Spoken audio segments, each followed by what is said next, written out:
Olá meninos, vamos para mais uma aula? Hoje a gente vai falar sobre coerência.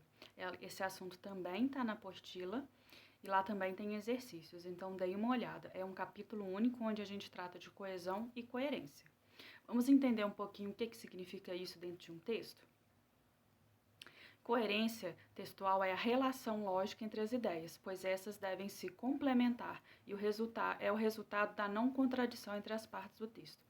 O que é isso? A coerência trabalha com as ideias que estão dentro do texto, com a relação lógica entre as informações de um texto.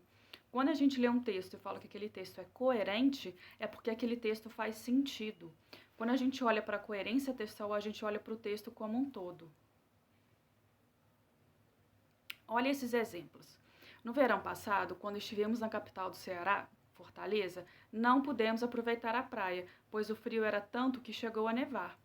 Vamos pensar, será que lá em Fortaleza, lá no Ceará, faz frio a ponto de nevar? Não, lá é Nordeste, lá faz calor, lá faz muito calor. Então, aqui a gente tem um exemplo de texto incoerente. Aqui a gente tem uma incoerência, porque não faz sentido eu falar de que eu fui para Fortaleza, que é uma cidade muito quente aqui no Brasil, e lá fez tanto frio que nevou. Olha esse outro exemplo. Estão derrubando muitas árvores e por isso a floresta consegue sobreviver. Será que se eu começar a derrubar muitas árvores numa floresta, ela vai conseguir sobreviver ou ela vai morrer?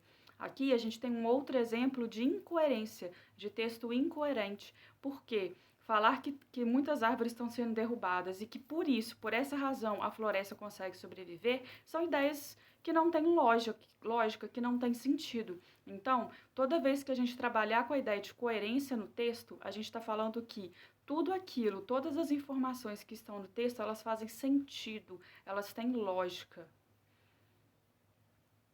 Percebemos que ao escrever um texto, todas as informações contidas nele precisam fazer sentido umas em relação às outras. Como que isso pode ser cobrado na prova do colégio militar? Eles podem pegar um fragmento do texto, de um dos textos que vem na prova, eles podem mudar algumas palavrinhas do texto e perguntar se mesmo mudando, aquele texto está coerente ou aquele texto passou a estar incoerente. O que vocês têm que ter em mente? Que quando falar de coerência textual ou de incoerência textual, que seria o contrário de coerência, as ideias precisa ter lógica, precisa fazer sentido. Quando alguma informação foge à lógica, isso quer dizer que eu tenho uma incoerência no texto.